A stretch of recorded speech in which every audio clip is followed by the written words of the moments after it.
अभी हम लोग शुरू कर रहे हैं क्लास 9th का साइंस का लेसन 3 का टॉपिक 3.5 आणविक द्रव्यमान एवं मोल संकल्पना। आणविक द्रव्यमान एवं मोल संकल्पना। अब आणविक द्रव्यमान क्या होता है, इसके बारे में थोड़ी सी चर्चा करेंगे हम। इसके पहले हम लोग परमाणु द्रव्यमान की अवधारणा की चर्चा कर चुके हैं। आप जानते हो परमाणु द्रव्यमान कैसे निकाला जाता है। तो इसे कार्बन के परमाणु के द्रव्यमान के 1/12 भाग के सापेक्ष निकाला जाता है। तो यह एक अनुपात है, परमाणु द्रव्यमान एक अनुपात है और इस कारण से इसका कोई मात्रक नहीं होता। सामान्यतया ये यूनिफाइड मास होता है, इसलिए इसे U से व्यक्त करते हैं। U से परमाणु द्रव्यमान इकाई U यूनिफाइड मास द्वारा व्यक्त किया जाता है और इसी से हम आणविक द्रव्यमान भी निकालते हैं। इसी से हम आणविक द्रव्यमान। अब परमाणु द्रव्यमान का परिकलन हम इस उदाहरण के माध्यम से करें। जैसे इसमें कह रहा है कि जल का आणविक द्रव्यमान का परिकलन कीजिए।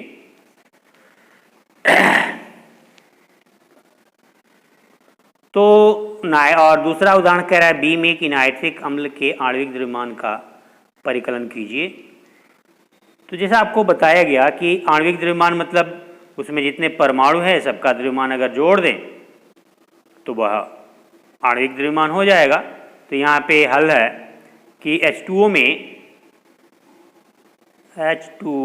में जल में हाइड्रोजन का परमाणु द्रव्यमान जितना होगा उसका 2 गुना लेंगे, क्योंकि इसमें 2 परमाणु है तो उसका परमाणु द्रव्यमान 1 होता है, 1 U। ऑक्सीजन का परमाणु द्रव्यमान 16 U। तो जल जिसमें 2 परमाणु हाइड्रोजन एवं 1 परमाणु ऑक्सीजन होते हैं का आणविक द्रव्यमान होगा 2 × 1, 1 + 1 या 2 × 1 प्लस 1 × 16 = 18 U। सिंपली ऐसा आप समझो कि हाइड्रोजन के 2 परमाणु है तो एक परमाणु का द्रव्यमान 1 है तो 2 हाइड्रोजन का परमाणु 2 हो जाएगा और ऑक्सीजन का 16 1 है तो 16 हो जाएगा। तो 16 × 2 = 18 U इसका होगा। इसी तरीके से नाइट्रिक अम्ल का हम निकाल सकते हैं HNO3 का। तो इसमें क्या है कि हाइड्रोजन 1 है तो उसका परमाणु द्रव्यमान 1 लिखेंगे, नाइट्रोजन 1 है तो इसका परमाणु द्रव्यमान 14 लिखेंगे और ऑक्सीजन 3 है तो इसका परमाणु द्रव्यमान 16 × 3 लिखेंगे। और इस तरीके से हम जो इसका परमाणु द्रव्यमान निकालेंगे वो होगा H का 1 U प्लस नाइट्रोजन का 14 U प्लस ऑक्सीजन का 16 U × 3 और इस तरह से हो गया 63 U। तो अब आप समझ गए होंगे कि किसी भी अणु का आणविक द्रव्यमान कैसे निकाला जाता है। उसमें उपस्थित परमाणुओं के द्रव्यमान को जोड़ दिया जाता है तो इस तरह से उसका आणविक द्रव्यमान आ जाता है।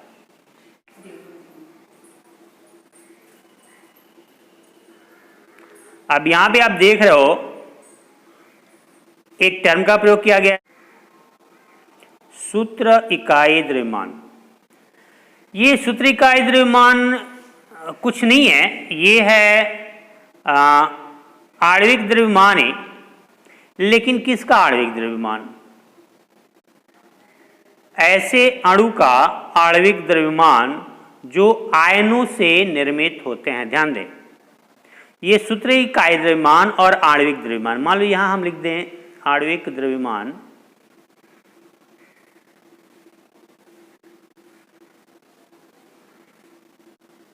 तो इन दोनों में कुछ खास अंतर नहीं है। खासतौर से कैलकुलेशन में तो कोई अंतर ही नहीं है।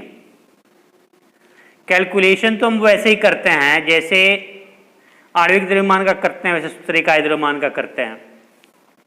क्योंकि अणु का द्रव्यमान निकालने के लिए हम उसमें उपस्थित परमाणुओं का द्रव्यमान जोड़ देते हैं। तो ये सूत्र इकाई द्रव्यमान और आणविक द्रव्यमान दो टर्म क्यों आ गए? अगर दोनों में एक ही काम होना है तो काम तो यही होना है कि इसमें उपस्थित अणुओं के जो परमाणु हैं उनके द्रव्यमान को जोड़ देना है। लेकिन ये टर्म इसलिए प्रयोग किए गए हैं क्योंकि जो अणु होते हैं वो दो तरह के होते हैं। एक अणु होते हैं आयनिक अणु, आयनिक अणु या आयनिक यौगिक। जो आयनिक यौगिक होते हैं ना वो आयनों से बने होते हैं, और जो सहसंयोजी यौगिक होते हैं, सहसंयोजी यौगिक, सहसंयोजी यौगिक,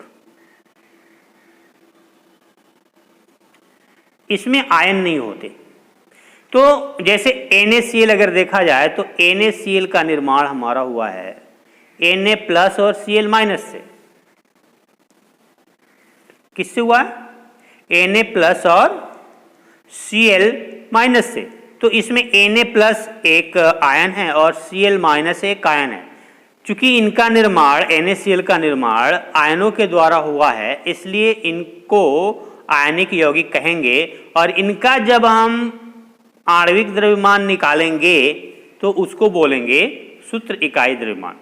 तो आयनिक यौगिक का जब हम द्रव्यमान निकालते हैं जिसका निर्माण आयनों से हुआ होता है तो उसके द्रव्यमान को सूत्र इकाई द्रव्यमान कहते हैं। और जब हम सहसंयोजी यौगिकों का आणविक द्रव्यमान निकालते हैं तो उसे सिर्फ आणविक द्रव्यमान कहते हैं। कोई दिक्कत है? नहीं।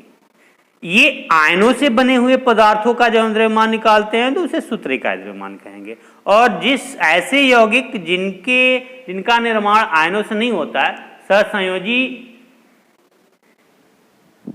यौगिक होते हैं, उस तरीके से उनका निर्माण होता है, तो उसको कहते हैं हम आणविक द्रव्यमान। चलिए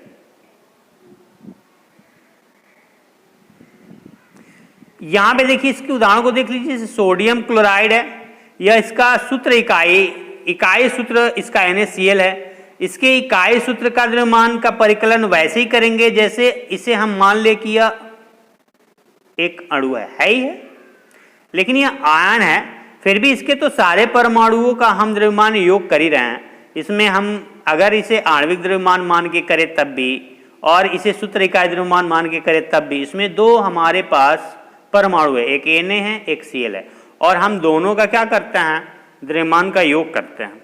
तो यहां पे हम Na का 23U लेते हैं प्लस क्लोरीन का 35.5U लेते हैं और दोनों को जोड़ देते हैं तो वो आता है 58.5U। तो यह आणविक द्रव्यमान भी है और सूत्र इकाई द्रव्यमान भी है, लेकिन इसे हम सूत्र इकाई द्रव्यमान ही कहेंगे। लेकिन इस टर्म का प्रयोग ना आपको आगे नहीं मिलेगा। आपको आगे सिर्फ और सिर्फ आणविक द्रव्यमान का ही प्रयोग मिलेगा, चाहे वो आयन वाले अणु हो चाहे वो सहसंयोजी वाले यौगिक हो। ठीक है, लेकिन आप इसे जान ले कि अगर सूत्र इकाई द्रव्यमान आ गया तो इसका मतलब है कि उसका निर्माण, उसके जो घटक हैं वो आयन हैं, उससे हुआ है। ओके,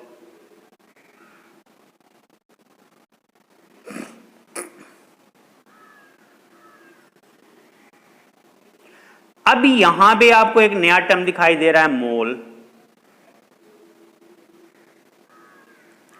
यहां पे जो कुछ भी लिखा हुआ है आप उसे पढ़ेंगे, लेकिन मैं आपको मोल को इतना लंबा करके नहीं पढ़ाऊंगा, लंबा चौड़ा करके नहीं पढ़ाऊंगा। मैं आपको मोल को लेके सीधे पहुंचता हूं कहां पे? मोल संकल्पना पे। इसके पहले यहां पे कुछ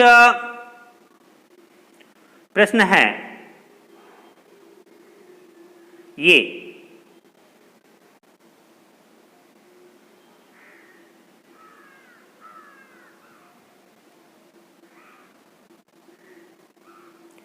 निम्न यौगिकों के आणविक द्रव्यमान का परिकलन कीजिए। आप आणविक द्रव्यमान का परिकलन कर सकते हैं। जैसे H2 है तो इसका 2 होगा, 2 परमाणु है तो एक हाइड्रोजन का परमाणु द्रव्यमान 1 होता है, तो H 1 + 1 2 हो जाएगा। O2 है तो O का परमाणु द्रव्यमान 16 होता है, 16 + 16 32 हो जाएगा। इसे क्लोरीन है, क्लोरीन का 35.5 होता है तो 2 Cl है, तो 35.5 और 35.5 71 हो जाएगा। ऐसे ही सारे का आप निकालेंगे और आप निकाल लेंगे। कोई तकलीफ होगी, कोई दिक्कत होगी तो आप हमसे चर्चा करेंगे। इसी तरीके से क्वेश्चन नंबर 2 है कि निम्न यौगिकों के सूत्र इकाई द्रव्यमान बताइए। सूत्र इकाई द्रव्यमान, तो जैसे हम आणविक द्रव्यमान का परिकलन करते हैं उसी तरीके से सूत्र इकाई द्रव्यमान का परिकलन करते हैं। यहाँ पे आपकी सहूलियत के लिए सबसे अच्छी बात है कि इन्होंने क्या किया है कि सभी परमाणुओं का परमाणु द्रव्यमान दे रखा है, सभी तत्वों का परमाणु द्रव्यमान दे रखा है।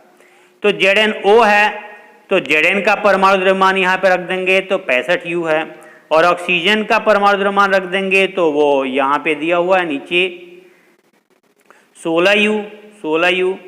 तो 65U और 16U दोनों मिलकर के कितने हो जाएंगे? 6 × 5 = 11 और 6 × 1 = 7 = 8, 81U। तो 81U ZnO का हो जाएगा। इसी तरीके से Na2O का, Na के जो परमाणु द्रव्यमान दिया हुआ है 23, उसका 2 गुना करके फिर ऑक्सीजन का परमाणु द्रव्यमान 16 उसमें जोड़ देंगे, Na2O का आ जाएगा। उसी तरीके से K2CO3 का निकाल लेंगे हम। पोटेशियम का दिया ही है और इसका 2 गुना करेंगे, 39 का 2 गुना प्लस कार्बन का 12 जोड़ेंगे प्लस ऑक्सीजन का 16 या 48 जोड़ेंगे, और इस तरीके से K2CO3 का परमाणु द्रव्यमान आणविक द्रव्यमान निकल जाएगा। कोई दिक्कत नहीं होनी चाहिए।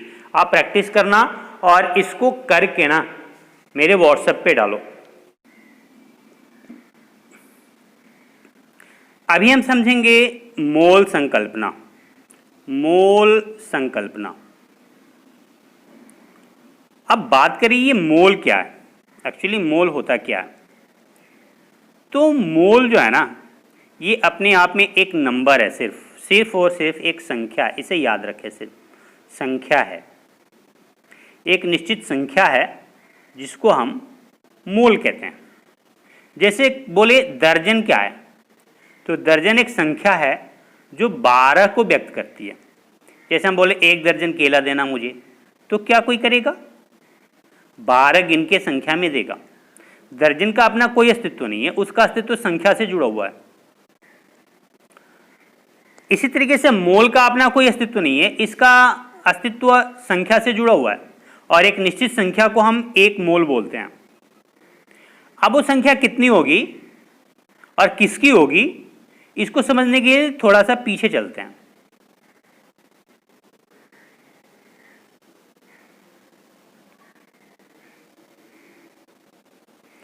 यहां पे आपको कुछ नाम मिलेंगे, जैसे यहां पे एक मोल लिखा है, 1 मोल, लेकिन यहां ऊपर लिखा है कार्बन परमाणुओं का 1 मोल। अब चूंकि इन्होंने कार्बन परमाणु से शुरुआत इसलिए करी ना, क्योंकि जो हम परमाणु द्रव्यमान निकाले थे वो हम कार्बन के सापेक्ष निकाले थे, इसलिए इन्होंने कार्बन के सापेक्ष ही फिर से संख्या शुरू करी। लेकिन ये संख्या सापेक्ष नहीं है, ये संख्या निरपेक्ष है, इसका किसी से कुछ ज्यादा लेना देना नहीं है। ये एक संख्या है, 1 मोल, और इस संख्या का मान है 6.022 इंटू 10⁻23। इसे थोड़ा हम जूम करके देखते हैं।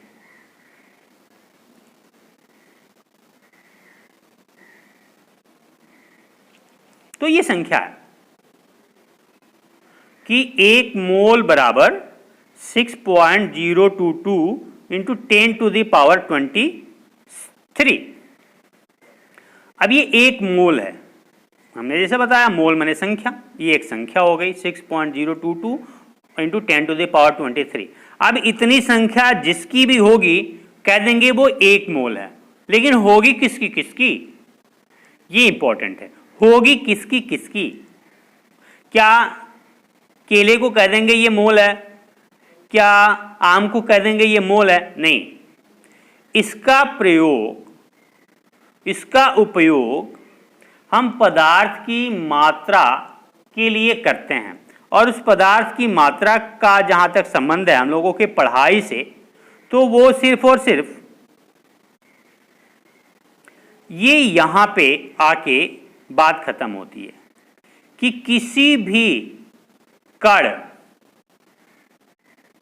कि इतनी संख्या एक मोल कहलाएगी। किसी भी कण, अब वो कण क्या क्या हो सकता है, वो कण परमाणु हो सकता है, वह कण अणु हो सकता है, अथवा वह कण आयन हो सकता है।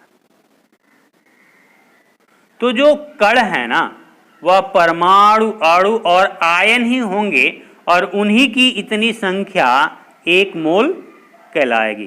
क्लियर है क्या? समझ गए क्या? क्या समझे? किसी भी कण की इतनी संख्या 6.022 इंटू 10⁻23 बराबर एक मोल। अगर कह दिया जाए एक मोल परमाणु तो इतनी संख्या परमाणु हो जाएगी। कह दिया जाए एक मोल अणु तो इतनी संख्या अणु हो जाएगी। कह दिया जाए एक मोल आयन तो इतनी संख्या क्या हो जाएगी? आयन हो जाएगी। इसी चीज को आपको इस चार्ट में समझाने की कोशिश की गई है। आप इसे जरा समझें। अणुओं का मोल बराबर इतने अणुओं की संख्या। तो ये अणुओं का लिया गया है इसलिए अणुओं की संख्या है। अगर यहीं पे परमाणुओं का लिया जाएगा तो परमाणुओं की संख्या हो जाएगी। जैसे ऊपर आप समझे, यहां पे परमाणुओं का एक मोल बराबर इतने परमाणु। अब वो सिर्फ कार्बन का होगा तो कार्बन का होगा, ऑक्सीजन का होगा तो ऑक्सीजन का परमाणु हो जाएगा, नाइट्रोजन का होगा तो नाइट्रोजन का परमाणु हो जाएगा।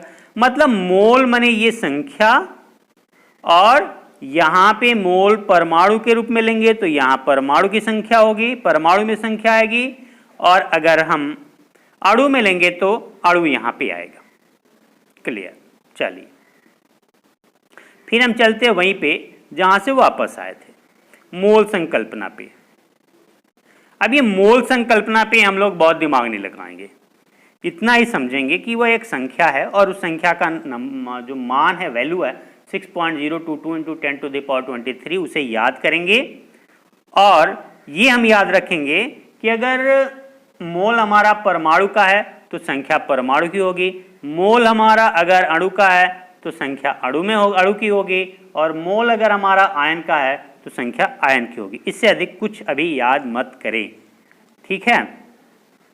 चलिए ये अब यहां पे एक चीज और आपको बता दे कि ये सिर्फ संख्या तक ही सीमित है कि इसका कोई और भी मतलब है। तो इसका मतलब क्या है कि अगर परमाणु, अणु, परमाणु,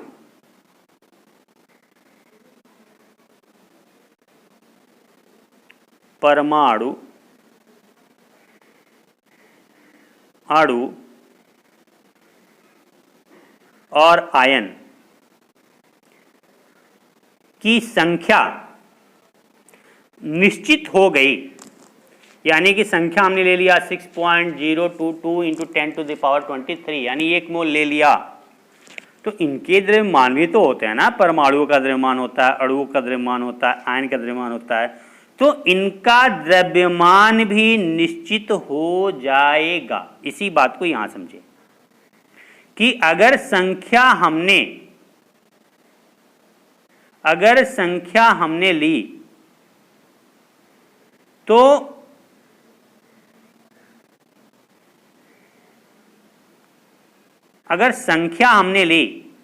तो उसका द्रव्यमान भी निश्चित हो जाएगा।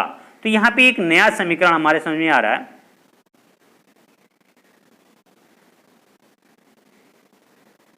यहां पे एक नया समीकरण हमारे समझ में आ रहा है कि संख्या का संबंध किससे हो गया? द्रव्यमान से हो गया, द्रव्यमान। यानी अगर संख्या फिक्स तो द्रव्यमान भी फिक्स हो गया। इस चीज को आप याद कर रहे हो, समझ रहे हो क्या मैं बोल रहा हूं? चूंकि भी संख्या फिक्स हो गई कि इतने परमाणु रहेंगे तो परमाणुओं का अपना एक द्रव्यमान है, तो उतने संख्या के परमाणु का द्रव्यमान भी तो फिक्स हो जाएगा ना, और इतने अणु होंगे तो उतने अणुओं का द्रव्यमान भी फिक्स हो जाएगा, क्योंकि अणुओं का भी द्रव्यमान होता है।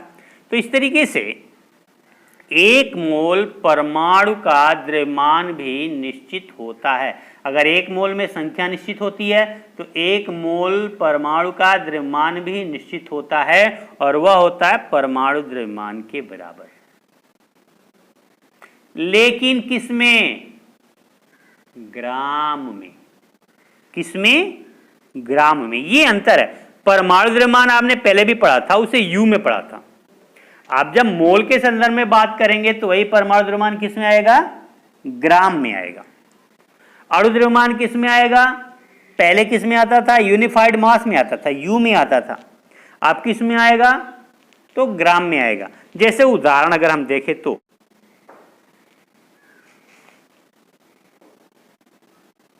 अब उदाहरण के द्वारा अगर समझने की कोशिश करें तो जैसे कि हम H2O का उदाहरण ले तो H2O का आणविक, यह एक अणु है तो इसका आणविक द्रव्यमान कितना होगा? तो 18U होगा। लेकिन 18U जल में जल का केवल एक अणु होगा, क्योंकि यह तो एक अणु है ना, और इसका द्रव्यमान कितना होगा? 18U, यानी कि 18U जल में एक अणु होगा। लेकिन अगर इसी को हम कहें कि 18 ग्राम हमने जल लिया तो इसमें जल के कितने अणु होंगे? एक मोल। एक मोल यानी कि इतने अणु होंगे। कितने अणु?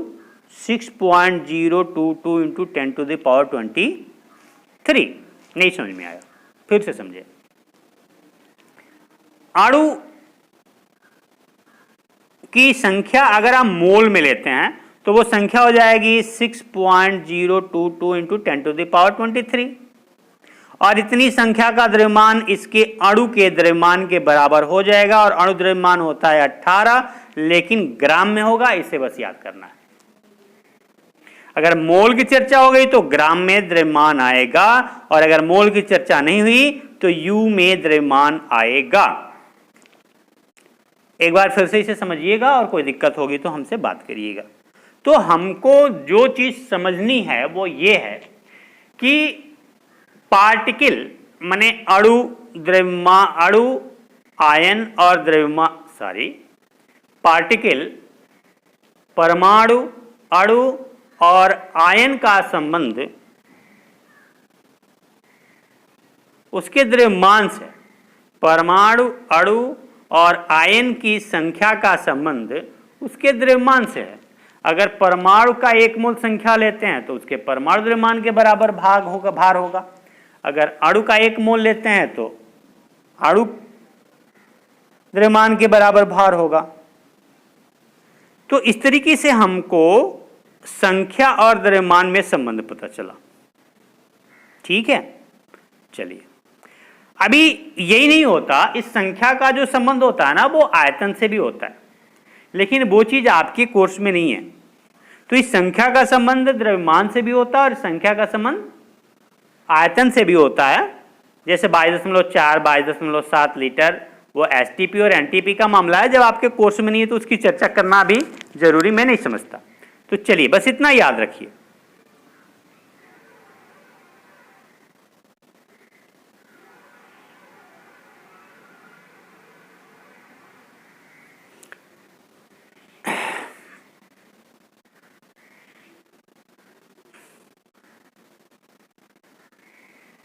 अब यहां पे एक उदाहरण है, इसे थोड़ा पहले समझते हैं। इस उदाहरण का क्या मतलब है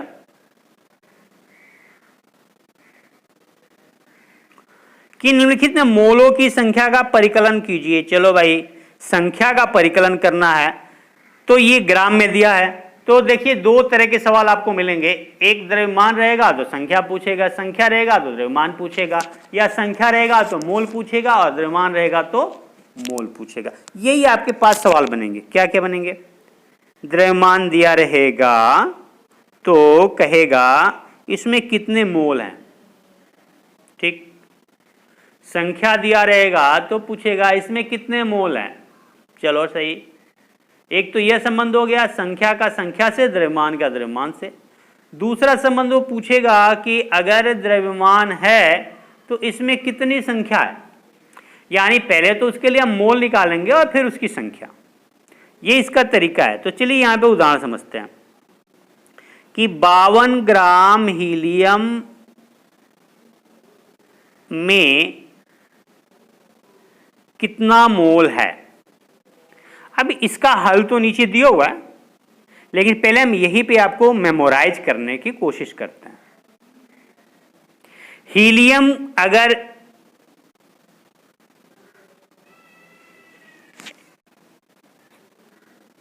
एक मोल हो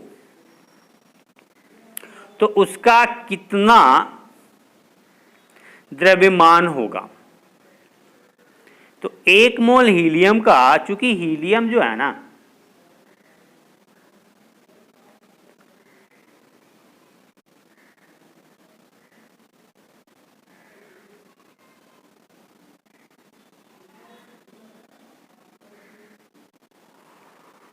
हीलियम का परमाणु द्रव्यमान कितना होता है 4U, 2He4 होता है ना इसका, 2He4। तो यहाँ पे जो ऊपर लिखा रहता है वो उसका द्रव्यमान होता है। तो ये 4 उसका परमाणु द्रव्यमान है। तो मोलर द्रव्यमान क्या हो जाएगा 4 ग्राम हो जाएगा। अब यहीं से इसको पलट दीजिए कि हीलियम का जो परमाणु द्रव्यमान है वो तो 4 है, और अगर इतनी संख्या है, इतना द्रव्यमान है, तो इसमें कितने 4 हैं। तो इसे 4 से क्या कर देंगे भाग दे देंगे। तो कितना आएगा 52/4 बराबर 13। क्लियर है? नहीं क्लियर होना चाहिए। इसी तरीके से ये भी है, आप इसे कर लेना, समझना, कोई दिक्कत होगी तो बात कर लेना। तो अगर द्रव्यमान की बात है, द्रव्यमान में मोल की संख्या ज्ञात करना है, तो जो दिया गया द्रव्यमान रहता है उसे लिख देते हैं और बटा उसका मोलर द्रव्यमान रख देते हैं, तो हमारी मोल की संख्या निकल आती है। ये द्रव्यमान का संबंध है। अगर संख्या दी हुई है तो दिया गया संख्या लिख देते हैं, फिर उसका मोल नंबर लिख देते हैं, तो हमारा मोल की संख्या आ जाती है।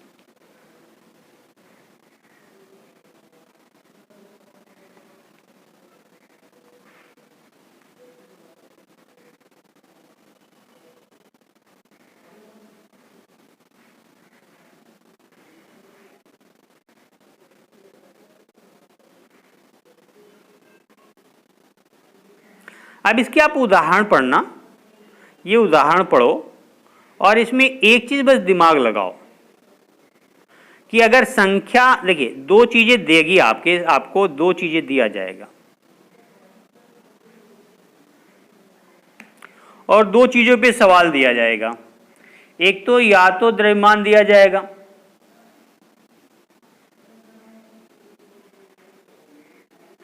एक आपको द्रव्यमान दिया जाएगा, और जब द्रव्यमान दिया जाएगा तो एक दिया हुआ द्रव्यमान रहेगा और एक मोलर द्रव्यमान होगा। तो दिए हुए द्रव्यमान में मोलर द्रव्यमान से भाग दे देंगे, हमारा मोल का संख्या आ जाएगा। और दूसरी संख्या दी गई होगी तो दिए गए कणों की संख्या में अवोगाद्रो संख्या से भाग दे देंगे। अवोगाद्रो संख्या मतलब वही मोल की संख्या 6.022 × 10⁻23, उसी को अवोगाद्रो संख्या भी कहते हैं। तो हमारी मोल की संख्या निकल के आ जाएगी। इन उदाहरणों को आप पढ़ना, और कोई दिक्कत होगी ना तो फिर आप हमें कमेंट में लिखना या व्हाट्सएप पे लिखना, मैं आपको इसका समाधान दूंगा। आपको कुछ करना नहीं है आपको बस 2 ही चीजें याद रखनी है कि अगर द्रव्यमान संख्या दिया हुआ है तो उसमें हम अवोगाद्रो संख्या यानी 6.022 × 10⁻23 से भाग दे देंगे तो मोल निकल जाएगा। और अगर द्रव्यमान दिया हुआ है तो दिए गए द्रव्यमान में आणविक द्रव्यमान से भाग दे देंगे या परमाणविक द्रव्यमान से भाग दे देंगे, तो उसका क्या निकल जाएगा मोल निकल जाएगा। और जब मोल निकल जाएगा तो संख्या तो आपकी निकली जाएगी, कोई दिक्कत नहीं है। संख्या गुणे अवोगाद्रो संख्या बराबर कुल संख्या, अणुओं की संख्या या परमाणुओं की संख्या। तो इस तरीके से आपका जो है ना ये टॉपिक समाप्त होता है और इन सारे का जो पीडीएफ है, इसका इस प्रश्न का भी पीडीएफ, और जो आपके एग्जाम आपके जो एक्सरसाइज हैं, ये अभ्यास के जो प्रश्न हैं, इसका भी पीडीएफ, सबका पीडीएफ 1 से लेके और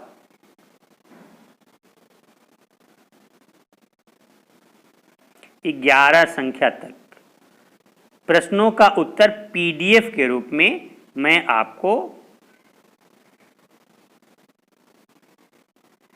डिस्क्रिप्शन में डाल दूंगा, वहां आप चेक कर लेना। अगर कोई असुविधा लगे तो आप हमसे बात कर लेना, समझ लेना कि आपको डिस्क्रिप्शन में पीडीएफ फाइल खोलने आती है कि नहीं आती है। नहीं तो इस सारे का 1 से लेके और यहाँ तक का सारे प्रश्न का उत्तर हम आपको पीडीएफ के रूप में दे देंगे कि आपको जितना समझ में आया होगा वो तो उतना सही है, नहीं समझ में आया तो आप प्रश्नों का उत्तर पढ़ के भी समझ सके और आपके लिए एक नोट तैयार हो सके। Thank you. तो इस तरह से तीसरा लेसन हमारा समाप्त होता है।